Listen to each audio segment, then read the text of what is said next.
Hi friends, Homo habilis, Homo erectus and Homo neanderthals. ಇದು ಹ್ಯೂಮನ್ಸ್ಗೆ ಇದ್ದ closest ಆನ್ಸೆಸ್ಟರ್ಗಳ ಕೆಲವು species name. ಏನಾಯ್ತು ಅವ್ರಿಗೆಲ್ಲ? ಇದರಲ್ಲಿ ಯಾವುದಾದ್ರೂ ಒಂದು ಸ್ಪೆಸಿಸ್ ಇನ್ನೂ ಬದುಕಿದೆಯಾ? ಅವರ ನಂತರ ಹೇಗೆ ಇವತ್ತಿನ ಹ್ಯೂಮನ್ಸ್ನ ಹೋಮೋ ಸೇಪಿಯನ್ಸ್ನ ಎವಲ್ಯೂಷನ್ ಆಯಿತು? ಇಲ್ಲೊಂದು ದೊಡ್ಡ ಕ್ವೆಶನ್ ಏನಂದರೆ, ಮನುಷ್ಯರಲ್ಲಿ ಎವಲ್ಯೂಷನ್ ಸ್ಟಾಪ್ ಆಗೋಗಿದೆಯಾ?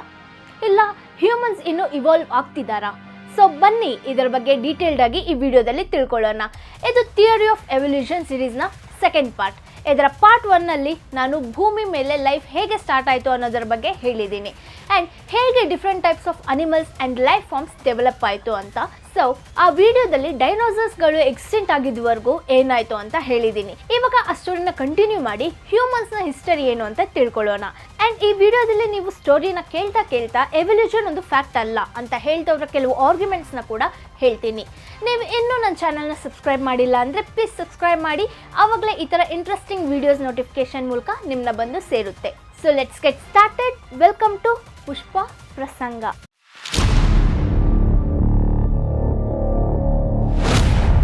ನಮ್ಮ ಸ್ಟೋರಿನ ಹ್ಯೂಮನ್ಸ್ಗೆ ಇರೋ ಕ್ಲೋಸೆಸ್ಟ್ ಲಿವಿಂಗ್ ರಿಲೇಟಿವ್ ಇಂದ ಸ್ಟಾರ್ಟ್ ಮಾಡೋಣ. ಇವತ್ತಿನ ದಿನ ಬದುಕ್ತಿರೋ ಅನಿಮಲ್ಸ್ ಹ್ಯೂಮನ್ಸ್ಗೆ ತುಂಬ ಕ್ಲೋಸೆಸ್ಟ್ ಆಗಿದೆ.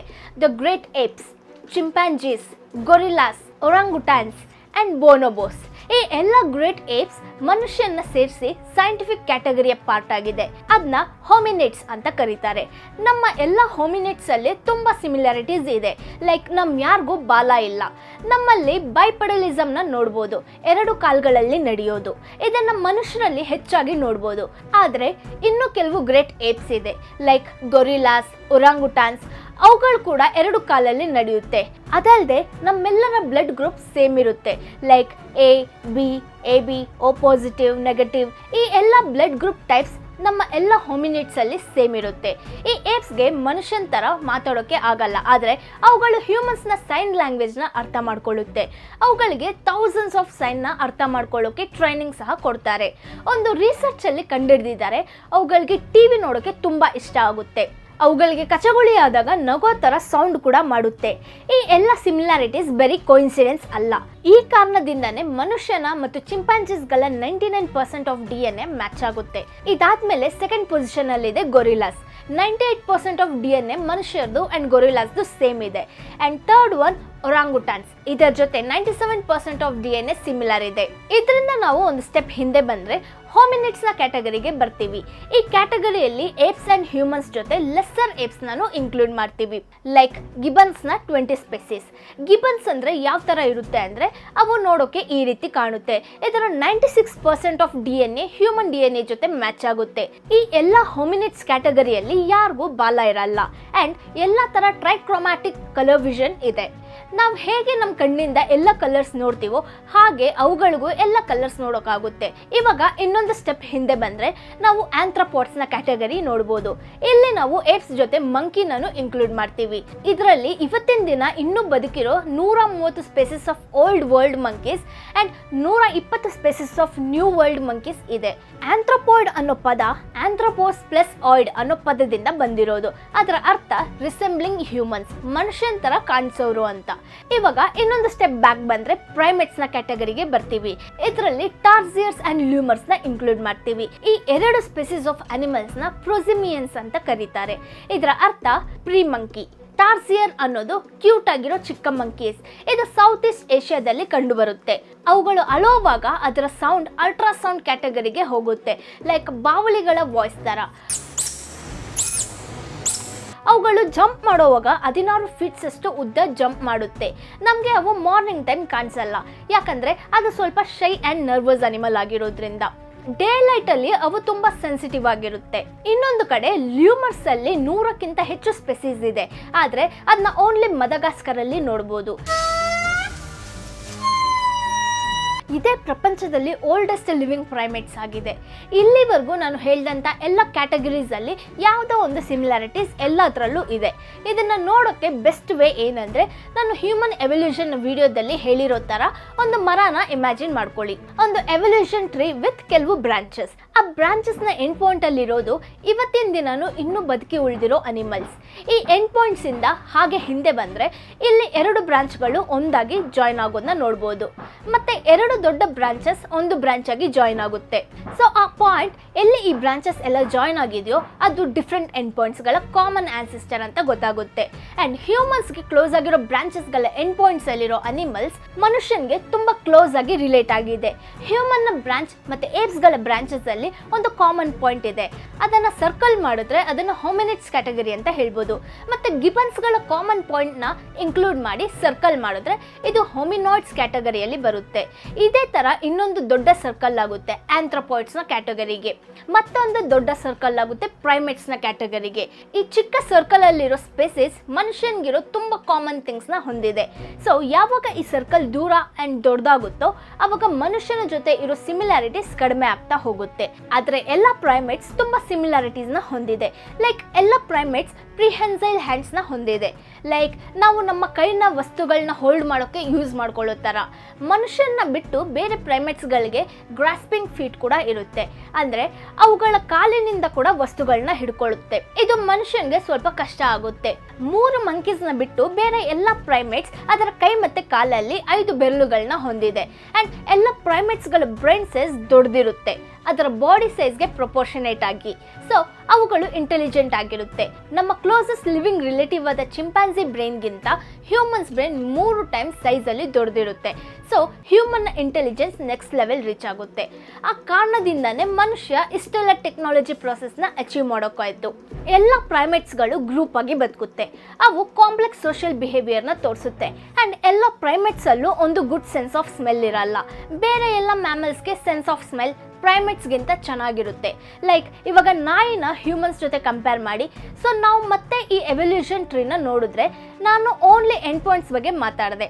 ಆದರೆ ಇಲ್ಲಿ ತುಂಬ ಇಂಟ್ರೆಸ್ಟಿಂಗ್ ಆಗಿರೋದೇನೆಂದರೆ ಆ ಬ್ರಾಂಚಸ್ನ ಮಿಡಲ್ ಪಾಯಿಂಟ್ಸ್. ಆ ಅನಿಮಲ್ಸ್ ಇವಾಗ ಬದುಕಿಲ್ಲ. ಏಪ್ಸ್ ಆ್ಯಂಡ್ ಹ್ಯೂಮನ್ಸ್ನ ಮಧ್ಯೆ ತುಂಬ ಮಿಡಲ್ ಪಾಯಿಂಟ್ಸ್ ಇದೆ. ನಾವು ಆ ಬ್ರಾಂಚಸ್ ಬಗ್ಗೆ ಮಾತಾಡಿದ್ರೆ ಇನ್ನೂ ಹೆಚ್ಚು ಸ್ಪೀಸೀಸ್ಗಳನ್ನ ನೋಡ್ಬೋದು. ಅವು ಹ್ಯೂಮನ್ಸ್ಗೆ ತುಂಬ ಕ್ಲೋಸ್ ಆಗಿ ರಿಲೇಟ್ ಆಗಿರುತ್ತೆ.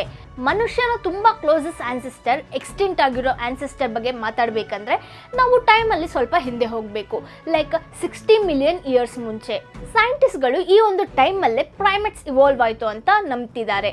2012ರಲ್ಲಿ ಮೋಂಟಾನಾದಲ್ಲಿ ಕೆಲವು ಫಾಸಿಲ್ಸ್ನ ಕಂಡುಹಿಡಿದ್ರು, ಅಂದರೆ ಅವಶೇಷಗಳು. ಆ ಕ್ರಿಯೇಚರ್ ನೋಡೋಕೆ ಇಲ್ಲಿ ಥರ ಕಾಣಿಸ್ತಿತ್ತು. ಇದು 65 ಮಿಲಿಯನ್ ಇಯರ್ಸ್ ಮುಂಚೆ ಎಕ್ಸಿಸ್ಟ್ ಆಗಿತ್ತು. ಅದರ ಹೆಸರು ಪುರ್ಗ್ಯಾಟೋರಿಯಸ್. ಈ ಕ್ರಿಯೇಚರ್ನ ಪ್ರಪಂಚದಲ್ಲೇ ಓಲ್ಡೆಸ್ಟ್ ಪ್ರೈಮೇಟ್ ಅಂತ ಕನ್ಸಿಡರ್ ಮಾಡಿದ್ದಾರೆ. ಈ ಅನಿಮಲ್ ಮರ ಹತ್ತುತ್ತೆ. ಎಲ್ಲ ಪ್ರೈಮೇಟ್ಸ್ಗೂ ಮರ ಹತ್ತೋಕೆ ಆಗುತ್ತೆ. ಅದರಿಂದನೇ ಪ್ರೈಮೇಟ್ಸ್ನ ಆರ್ಬೋರಿಯಲ್ ಅಂತ ಕರೀತಾರೆ. ಆರ್ಬೋರಿಯಲ್ ಪದದ ಅರ್ಥ ಟ್ರೀ ಡ್ವೆಲ್ಲರ್ಸ್ ಅಂತ. ಪ್ಯಾಲಿಯಂಟಾಲಜಿಸ್ಟ್ ಜೊನಾಥನ್ ಬ್ಲಾಕ್ ಅವರ ನಂಬಿಕೆ ಏನಂದರೆ ಪ್ರೈಮೇಟ್ಸ್ ಆ್ಯಂಡ್ ಪ್ಲಾಂಟ್ಸ್ನ ಎವಲ್ಯೂಷನ್ ಮಧ್ಯೆ ಏನೋ ಒಂದು ಕನೆಕ್ಷನ್ ಇದೆ ಅಂತ. ಮರದಲ್ಲಿ ಹಣ್ಣುಗಳಿರೋದ್ರಿಂದ ಪ್ರೈಮೇಟ್ಸ್ಗೆ ಮರ ಹತ್ತಬೇಕು ಅಂತ ಅಟ್ರಾಕ್ಟ್ ಆಗುತ್ತೆ. ಎವಲ್ಯೂಷನಿಂದ ಗ್ರಾಸ್ಪಿಂಗ್ ಲಿಮ್ಸ್ ಡೆವಲಪ್ ಆಯಿತು. ಅದರಿಂದ ನಾವು ಮರದ ಬ್ರಾಂಚಸ್ನ ಹೋಲ್ಡ್ ಮಾಡೋಕ್ಕಾಯಿತು. Flexible rotating shoulder joints develop ಆಯಿತು. ಅದರಿಂದ ನಾವು ಒಂದು ಬ್ರಾಂಚಿಂದ ಇನ್ನೊಂದು ಬ್ರಾಂಚ್ಗೆ ಸ್ವಿಂಗ್ ಆಗೋಕ್ಕೆ ಆಗುತ್ತೆ. ನಾವು ಅಂದರೆ ನಾನಿಲ್ಲಿ ಎಲ್ಲ ಪ್ರೈಮೇಟ್ಸ್ನ ಇನ್ಕ್ಲೂಡ್ ಮಾಡ್ತಿದ್ದೀನಿ. ಎವಲ್ಯೂಷನಲ್ಲಿ ಇನ್ನೊಂದು ಇಂಟ್ರೆಸ್ಟಿಂಗ್ ಪಾಯಿಂಟ್ಸ್ ಬರುತ್ತೆ. 25 ಮಿಲಿಯನ್ ಇಯರ್ಸ್ ಮುಂಚೆ ಯಾವಾಗ ಹೋಮಿನಾಯ್ಡ್ಸ್ ಹುಟ್ಕೊಳ್ತೋ ಅವಾಗ ಕೆಲವು ಪ್ರೈಮೇಟ್ಸ್ಗಳಲ್ಲಿ ಬಾಲ ಡಿಸಪಿಯರ್ ಆಗ್ತಾ ಬಂತು. ಅಂದರೆ ಟೈಲ್ನ ಡೆವಲಪ್ಮೆಂಟ್ ಸ್ಟಾಪ್ ಆಯಿತು ಕೆಲವು ಪ್ರೈಮೇಟ್ಸ್ಗಳಲ್ಲಿ. ಮನುಷ್ಯನ ತುಂಬ ಓಲ್ಡೆಸ್ಟ್ ಆನ್ಸಿಸ್ಟರ್, ಅದಕ್ಕೆ ಬಾಲ ಇರಲಿಲ್ಲ. ಆ ಪ್ರೈಮೇಟ್ನ ಪ್ರೊಕಾನ್ಸಲ್ ಅಂತ ಕರೀತಾರೆ. ಇಲ್ಲಿ ಒಂದು ಕ್ವೆಶನ್ ರೈಸ್ ಆಗುತ್ತೆ, ಯಾಕೆ ಬಾಲ ಡಿಸಪಿಯರ್ ಆಗ್ತಾ ಬಂತು? ನ್ಯೂಯಾರ್ಕ್ ಯೂನಿವರ್ಸಿಟಿಯ ರಿಸರ್ಚರ್ ಬೋಗ್ಜಿಯಾ ಅವರು ಕಂಡುಹಿಡಿದಿರೋದೇನೆಂದರೆ ಒಂದು ಜೀನೇ ಬಾಲಕ್ಕೆ ರೆಸ್ಪಾನ್ಸಿಬಲ್ ಅಂತ. Gene TBXT. ಬೋಗ್ಜಿಯಾ ಅವರು 3 ಇಯರ್ಸ್ ಮುಂಚೆನೇ TBXT ಜೀನಲ್ಲಿ ಮ್ಯೂಟೇಷನ್ ಆಗಿದೆ ಅಂತ ಫೈಂಡ್ ಮಾಡಿದ್ರು. ಅದರಿಂದಾನೇ ಹೋಮಿನಾಯ್ಡ್ಸಲ್ಲಿ ಟೈಲ್ಸ್ ಡಿಸಪಿಯರ್ ಆಯಿತು. ಇದರ ಹಿಂದೆ ಇರೋ ಪಾಸಿಬಲ್ ರೀಸನ್ ಏನು ಹೇಳಿದ್ದಾರೆ ಅಂದರೆ ಬಾಲ ಇದ್ದಾಗ ಮರಗಳ ರೆಂಬೆ ಕೊಂಬೆಗಳನ್ನ ಹೋಲ್ಡ್ ಮಾಡಿಕೊಂಡು ಸ್ವಿಂಗ್ ಆಗೋಕೆ ಯೂಸ್ಫುಲ್ ಇತ್ತು. ಆದರೆ 2 ಕಾಲಲ್ಲಿ ನಡೆಯುವಾಗ ಅದು ಅನ್ನೋಯಿಂಗ್ ವಿಷಯವಾಗಿ ಚೇಂಜ್ ಆಯಿತು.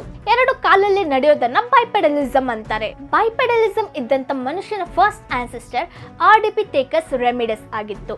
ಅವರು 4.4 ಮಿಲಿಯನ್ ವರ್ಷಗಳ ಮುಂಚೆ ಈಸ್ಟ್ ಆಫ್ರಿಕಾದಲ್ಲಿ ಬದುಕಿದ್ರು. 2 ಕಾಲುಗಳಿಂದ ನಡೆಯುವಂಥ ಫಸ್ಟ್ ಹೋಮಿನಿನ್ ಇದೇ ಆಗಿತ್ತು. ಸೊ ಇಲ್ಲಿ ಹೋಮಿನಿನ್ಸ್ನ ಕ್ಯಾಟಗರಿ ಬರುತ್ತೆ. ಅದರ ಬಗ್ಗೆ ನಾನು ಇಲ್ಲಿವರೆಗೂ ಮಾತಾಡಿಲ್ಲ. ಈ ಒಂದು ಸರ್ಕಲ್ ಹೋಮಿನಿಡ್ಸ್ನ ಸರ್ಕಲ್ಗಿಂತ ಚಿಕ್ಕದು. ಹೋಮಿನಿನ್ಸ್ನ ಕ್ಯಾಟಗರಿಯಲ್ಲಿ ಬರುತ್ತೆ. ಹೋಮೋಸೆಪಿಯನ್ಸ್ ಆ್ಯಂಡ್ ಹ್ಯೂಮನ್ ಥರ ಇರೋ ಸ್ಪೇಸಸ್ ಅದು ಯಾವುದೂ ಇವಾಗ ಬದುಕಿಲ್ಲ. ಸೊ ನಾನಿವಾಗ ಮಾತಾಡ್ತಿರೋ ಸ್ಪೆಸಿಸ್ ತನ್ನ 2 ಕಾಲುಗಳಿಂದ ನಡೀತಿತ್ತು, ಆದರೆ ಆ ರೀತಿ ಕೆಲವೊಂದು ಸರಿ ಮಾತ್ರ ಮಾಡ್ತಿತ್ತು, ಯಾವಾಗಲೂ ಅಲ್ಲ. ಇದು ನಮಗೆ ಗೊತ್ತಾಗಿದ್ದು ಆರ್ಡಿಪಿಥೆಕಸ್ನ ಹಿಪ್ ಬೋನ್ಸ್ ಬಗ್ಗೆ ಸ್ಟಡಿ ಮಾಡಿದಾಗ. ಯಾವಾಗ ಸೈಂಟಿಸ್ಟ್ ಎಕ್ಸ್ಕವೇಟ್ ಮಾಡಿ ಅದರ ಸ್ಕೆಲಿಟನ್ನ ಫೈಂಡ್ ಮಾಡಿದ್ರು, ಆವಾಗ ಅದರ ಬೋನ್ ಸ್ಟ್ರಕ್ಚರ್ನ ನೋಡಿದ್ರು, ಅದು ಮನುಷ್ಯನ ಬೋನ್ಗೆ ಹೋಲಿಸಿದ್ರೆ ಹೇಗಿರುತ್ತೆ ಅಂತ. ಸೊ ಅದನ್ನ ನೋಡಿ ಅವರು ಕನ್ಕ್ಲೂಡ್ ಮಾಡಿದ್ರು ಅವು ಯಾವಾಗಲೂ 2 ಕಾಲಲ್ಲಿ ನಡೆಯಲ್ಲ ಅಂತ, ಯಾಕಂದ್ರೆ ಅವರ ಕೈಗಳು ಮಂಡಿಕಾಲ್ವರೆಗೂ ರೀಚ್ ಆಗ್ತಿತ್ತು. ಇದಾದ್ಮೇಲೆ ಬರುತ್ತೆ ಆಸ್ಟ್ರಲೋಪಿಥೆಕಸ್ ಅಫಾರೆನ್ಸಿಸ್ ಸ್ಪೆಸಿಸ್. ಇದು 3.7 to 3 ಮಿಲಿಯನ್ ಇಯರ್ಸ್ ಮುಂಚೆ ಎಕ್ಸಿಸ್ಟ್ ಆಗಿತ್ತು. ಇವು ಪ್ರಾಪರ್ ಕಮಿಟೆಡ್ ಬೈಪೆಟ್ಸ್ ಆಗಿತ್ತು.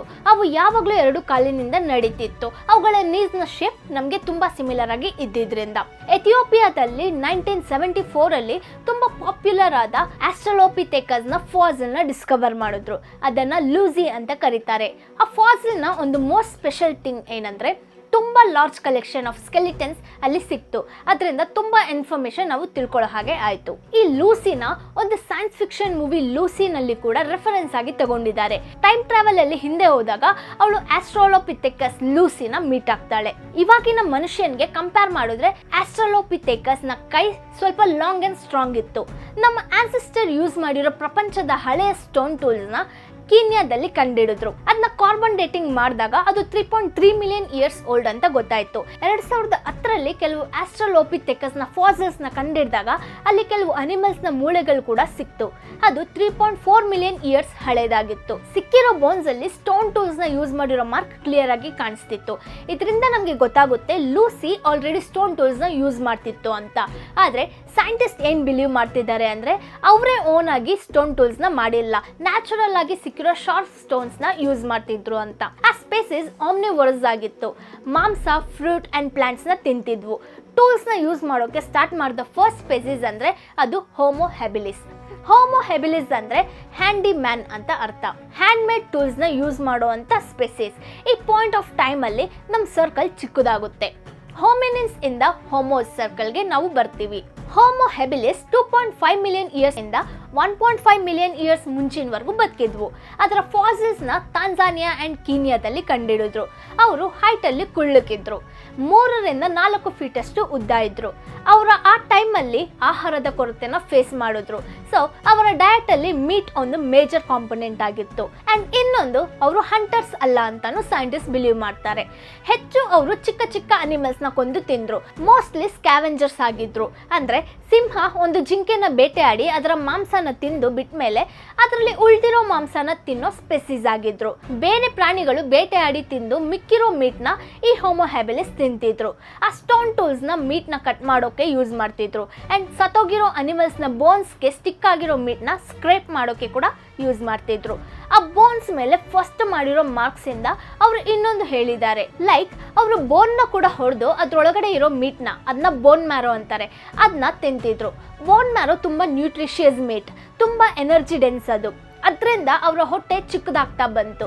ಅದರಲ್ಲಿ ಸಿಕ್ಕಿರೋ ಎಕ್ಸ್ಟ್ರಾ ಎನರ್ಜಿಯಿಂದ ಅವರ ಬ್ರೈನ್ ಸೈಜ್ ಬೆಳೆಯೋಕೆ ಸ್ಟಾರ್ಟ್ ಆಯ್ತು. ಈ ಟೈಮಲ್ಲಿ ಪ್ಯಾರಂಥ್ರೋಪಸ್ ಅನ್ನೋ ಇನ್ನೊಂದು ಸ್ಪೆಸಿಸ್ ಬದುಕಿತ್ತು. ಅವು ಹೆಚ್ಚಾಗಿ ಪ್ಲಾಂಟ್ಸ್ ನ ತಿಂತಿದ್ವು. ಅವರು ಮೋಸ್ಟ್ಲಿ ವೆಜಿಟೇರಿಯನ್ ಆಗಿದ್ರು. ಆದ್ರೆ ಆಹಾರದ ಕೊರತೆಯಿಂದ ಈ ಸ್ಪೆಸಿಸ್ ಎಕ್ಸ್ಟಿಂಕ್ಟ್ ಆಯ್ತು. ಅದಾದ್ಮೇಲೆ ನಾವು ಎವಲ್ಯೂಷನ್ ನೋಡೋಕಾಯ್ತು. ಹೋಮೋ ಹೆಬಿಲಿಸ್ ಇಂದ ಹೋಮೋ ಎರೆಕ್ಟಸ್ಗೆ. ಅವರ ಪೀರಿಯಡ್ 1.9 ಮಿಲಿಯನ್ ಇಯರ್ಸ್ ಮುಂಚೆಯಿಂದ 0.14 ಮಿಲಿಯನ್ ಇಯರ್ಸ್ ಮುಂಚೆವರೆಗೂ ಇತ್ತು. ಅವರನ್ನ ಹೋಮೋ ಎರ್ಗಾಸ್ಟರ್ ಅಂತಾನು ಕರಿತಿದ್ರು. ಅದರ ಅರ್ಥ ವರ್ಕಿಂಗ್ ಮ್ಯಾನ್ ಅಂತ. ಕೆಲವು ಸೈಂಟಿಸ್ಟ್ಗಳ ನಂಬಿಕೆ ಏನಂದ್ರೆ ಹೋಮೋ ಎರ್ಗಾಸ್ಟರ್ ಆಫ್ರಿಕನ್ಸ್ ಆಗಿದ್ರು ಅಂಡ್ ಹೋಮೋ ಎರೆಕ್ಟಸ್ ಏಷಿಯನ್ಸ್ ಅಂತ. ಆ ರೀತಿ ಯಾಕಂದ್ರೆ ಆಕ್ಚುಲಿ ಆಫ್ರಿಕಾದಿಂದ ಆಚೆ ಮೈಗ್ರೇಟ್ ಆದ first species homo erectus. North Africa and middle East ಅಲ್ಲಿ ಮರುಭೂಮಿಯ ಕ್ಲೈಮೇಟ್ ಇತ್ತು. ಅದನ್ನ ಕ್ರಾಸ್ ಮಾಡಬೇಕು ಅನ್ನೋದು ತುಂಬಾ ಕಷ್ಟವಾದ ವಿಷಯ. ಆದ್ರೆ ಹೋಮೋ ಎರೆಕ್ಟಸ್ ಸ್ಪೆಸಿಸ್ ಅದನ್ನ ಮಾಡಿದ್ರು ಅಂಡ್ ಏಷ್ಯಾದ ಬೇರೆ ಬೇರೆ ಪಾರ್ಟ್ಸ್ಗೆ ಸ್ಪ್ರೆಡ್ ಆದ್ರು. ಇದರ ಹಿಂದೆ ಇರೋ ರೀಸನ್ ಏನಂದ್ರೆ ಅವರ ಫಿಸಿಕಲ್ ಅಂಡ್ ಮೆಂಟಲ್ ಕೇಪಬಿಲಿಟಿ ಅವರ ಆನ್ಸೆಸ್ಟರ್ಸ್ಗೆ ಕಂಪೇರ್ ಮಾಡಿದ್ರೆ ತುಂಬಾ ಬೆಟರ್ ಇತ್ತು. ಇವರು ನಮ್ಮ ಮೊದಲನೇ ಆನ್ಸೆಸ್ಟರ್. ಅವರ ಕೈಗಳು ಚಿಕ್ಕದಾಗಿತ್ತು ಅಂಡ್ ಕಾಲು ಉದ್ದ ಇತ್ತು. ಅವರ ಬಾಡಿ ಪ್ರಪೋರ್ಷನ್ಸ್ ಎಲ್ಲ ನಮ್ಮ ತರಾನೇ ಇತ್ತು. ಆಲ್ಸೋ ಅವರಿಗೆ ಅವ್ರಿಗೆ ಲಾಂಗ್ ಡಿಸ್ಟೆನ್ಸ್ ರನ್ನಿಂಗ್ ಇಲ್ಲ ಜಾಗಿಂಗ್ ಮಾಡೋಕ್ಕಾಗ್ತಿತ್ತು. ಇನ್ನು ಅವರ ಆಹಾರದ ವಿಷಯಕ್ಕೆ ಬಂದರೆ ಹಣ್ಣುಗಳನ್ನ ಗ್ಯಾದರ್ ಮಾಡ್ತಿದ್ರು. ಆಲ್ಸೋ ಅಮೇಝಿಂಗ್ ಹಂಟರ್ಸ್ ಆಗಿದ್ರು. ಇವರು ದೊಡ್ಡ ದೊಡ್ಡ ಅನಿಮಲ್ಸ್ನ ಬೇಟೆಯಾಡೋಕೆ ಸ್ಪಿಯರ್ಸ್ನ ಯೂಸ್ ಮಾಡ್ತಿದ್ರು. ಅದರ ಎಡ್ಜ್ಗೆ ಶಾರ್ಪ್ ಆಗಿರೋ ಸ್ಟೋನ್ನ ಕಟ್ಕೊಂಡು, ಲೈಕ್ ಆನೆ, ಹಿಪ್ಪೋಪೋಟೋಮಸ್ ಅಂತ ಅನಿಮಲ್ಸ್ನ ಹಂಟ್ ಮಾಡೋಕೆ. ಅವರು ಮೀಟ್ನ ಒಣಗಿಸಿ ಪ್ರಿಸರ್ವ್ ಕೂಡ ಮಾಡ್ತಿದ್ರು. ಇವ್ರ ಬಗ್ಗೆ ಒಂದು ಮೋಸ್ಟ್ ಅಮೇಝಿಂಗ್ ಥಿಂಗ್ ಏನಂದರೆ, first controlled use of fire credit ಇವ್ರಿಗೇನೆ ಸಿಗುತ್ತೆ. ನ್ಯಾಚುರಲ್ ಆಗಿ ಎಲ್ಲಾದರೂ ಫೈರ್ ಆದಾಗ ಅದನ್ನ ಕಂಟ್ರೋಲ್ ಮಾಡೋಕೆ ಕಲ್ತ್ಕೊಂಡ್ರು. ಅಲ್ಲಿಂದ ಫೈರ್ ತಗೊಂಡು ಹಾಗೆ ಅದು ಕಂಟಿನ್ಯೂಸ್ ಆಗಿ ಉರಿಯೋ ಥರ ಮಾಡಿಕೊಂಡ್ರು. ಹಾಗೆ ಕೆಲವು ದಿನದಲ್ಲಿ ಓನ್ ಆಗಿ ಬೆಂಕಿನ ಕ್ರಿಯೇಟ್ ಮಾಡೋದು ಕೂಡ ಕಲ್ತ್ಕೊಂಡ್ರು. ಇದು ನಮಗೆ ಹೇಗೆ ಗೊತ್ತಾಯಿತು? ಸೌತ್ ಆಫ್ರಿಕಾದ ವಂಡರ್ ವರ್ಕ್ ಗುಹೆಯಲ್ಲಿ ಪರ್ಪಸ್ಫುಲ್ ಫೈರ್ ಟ್ರೇಸಸ್ನ ಫೈಂಡ್ ಮಾಡಿದ್ರು. ಸೈಂಟಿಸ್ಟ್ ಅದನ್ನು ಕಾರ್ಬನ್ ಡೇಟಿಂಗ್ ಮಾಡಿದಾಗ ಗೊತ್ತಾಯಿತು ಅದು 1 ಮಿಲಿಯನ್ ಇಯರ್ಸ್ಗಿಂತ ತುಂಬ ಹಳೆಯದು ಅಂತ. ಸುಮಾರು 0.5 ಮಿಲಿಯನ್ ಇಯರ್ಸ್ ಮುಂಚೆ, ಅಂದರೆ 5 ಲಕ್ಷ ವರ್ಷಗಳ ಮುಂಚೆ ಈ ಸ್ಪೆಸಿಸ್ ಮೀಟ್ನ ಕುಕ್ ಮಾಡೋಕೆ ಕೂಡ ಕಲ್ತ್ಕೊಂಡ್ರು. ಕುಕ್ ಆಗಿರೋ ಆಹಾರನ ತಿನ್ನೋದ್ರಿಂದ ಅವ್ರ ಹತ್ರ ಕಾನ್ಸ್ಟೆಂಟ್ ಸಪ್ಲೈ ಆಫ್ ಮೀಟ್ ಇತ್ತು. ಅವರ ಬಾಡಿಯಲ್ಲಿ ಎಕ್ಸೆಸ್ ಎನರ್ಜಿ ಇತ್ತು. ಅದು ಅವರಲ್ಲಿ ಬ್ರೈನ್ನ ಸೈಜ್ ಇನ್ಕ್ರೀಸ್ ಆಗೋಕ್ಕೆ ಯೂಸ್ ಆಯಿತು. ಅವರ ಬ್ರೈನ್ ಸೈಜ್ 900 ಕ್ಯೂಬಿಕ್ ಸೆಂಟಿಮೀಟರ್ಸ್ ಆಗಿ ಬೆಳೀತು. ಅದರಿಂದ ಡೈಜೆಸ್ಟಿವ್ ಟ್ರ್ಯಾಕ್ ಕೂಡ ಸೈಜಲ್ಲಿ ಕಮ್ಮಿ ಆಯಿತು. ಆ್ಯಂಡ್ ಹಲ್ಲುಗಳು ಕೂಡ ಚಿಕ್ಕದಾದವು. ಇವರೆಲ್ಲ ದೊಡ್ಡ ದೊಡ್ಡ ಗ್ರೂಪ್ಸ್ ಆಗಿ ಬದುಕ್ತಿದ್ರು. ಆ್ಯಂಡ್ ಅವರ ಮಧ್ಯೆ ಸೋಷಿಯಲ್ ಇಂಟ್ರಾಕ್ಷನ್ಸ್ ಆಗ್ತಿತ್ತು ಅಂತ ಸೈಂಟಿಸ್ಟ್ ಬಿಲೀವ್ ಮಾಡ್ತಿದ್ದಾರೆ. ಅವ್ರ ಹತ್ರ ಕಮ್ಯುನಿಕೇಟ್ ಮಾಡೋಕೆ ಕಂಪ್ಲೀಟ್ ಆಗಿ ಡೆವಲಪ್ಡ್ ಲ್ಯಾಂಗ್ವೇಜ್ ಇರಲಿಲ್ಲ. ಆದರೆ ಪ್ರೋಟೋ ಲ್ಯಾಂಗ್ವೇಜ್ ಅಂತೂ ಖಂಡಿತ ಇತ್ತು. ಒಬ್ರ ಜೊತೆ ಒಬ್ರು ಕಮ್ಯುನಿಕೇಟ್ ಮಾಡೋಕೆ ಅವರು ಅವರದೇ ಆದ ಸಣ್ಣ ಪುಟ್ಟ ಪದಗಳನ್ನ ಬಳಸ್ತಿದ್ರು. ಆ್ಯಂಡ್ ಇದಾದ್ಮೇಲೆ ಫೈನಲಿ ನಮ್ಮ ಸ್ಟೋರಿಯಲ್ಲಿ ಹೋಮೋಸೇಪಿಯನ್ಸ್ನ ಎಂಟ್ರಿ ಆಗುತ್ತೆ. ಸೊ ಫ್ರೆಂಡ್ಸ್, ಇದು ಎಪಿಸೋಡ್ 1. ಎಪಿಸೋಡ್ 2 ಇನ್ನು ಫ್ಯೂ ಡೇಸಲ್ಲಿ ಅಪ್ಲೋಡ್ ಮಾಡ್ತೀನಿ. ಅದು ಇನ್ನೂ ಇಂಟ್ರೆಸ್ಟಿಂಗ್ ಆಗಿರುತ್ತೆ. ವಿಡಿಯೋ ಮಾಡಿರೋ ಲಿಂಕ್ಸ್ನ ಡಿಸ್ಕ್ರಿಪ್ಷನಲ್ಲಿ ಕೊಟ್ಟಿರ್ತೀನಿ, ಮಿಸ್ ಮಾಡದೆ ನೋಡಿ. ಈ ವಿಡಿಯೋದಲ್ಲಿ ನಿಮಗೆ ಏನಾದರೂ ಡೌಟ್ಸ್ ಇದ್ದರೆ ಅದನ್ನ ಕಮೆಂಟಲ್ಲಿ ತಿಳಿಸಿ. ನಿಮಗೆ ಈ ವಿಡಿಯೋ ಇಷ್ಟ ಆಗಿದ್ದರೆ ಮರಿದೆ ಲೈಕ್ ಮಾಡಿ. ಎವಲ್ಯೂಷನ್ನ ಪಾರ್ಟ್ 1 ವಿಡಿಯೋ ನೋಡಿಲ್ಲ ಅಂದರೆ ನೋಡಿದರೆ ಡೈನೋಸರ್ನ ಎಕ್ಸ್ಟೆನ್ಷನ್ ವಿಡಿಯೋನ ಮಿಸ್ ಮಾಡದೆ ನೋಡಿ. ತುಂಬ ಇಂಟ್ರೆಸ್ಟಿಂಗ್ ಆಗಿರುತ್ತೆ. ಮರಿದೆ ಲೈಕ್ ಆ್ಯಂಡ್ ಸಬ್ಸ್ಕ್ರೈಬ್ ಮಾಡಿ. ನಿಮ್ಮನ್ನ ನೆಕ್ಸ್ಟ್ ವಿಡಿಯೋದಲ್ಲಿ ಮೀಟ್ ಆಗ್ತೀನಿ. Until then take care. Bye.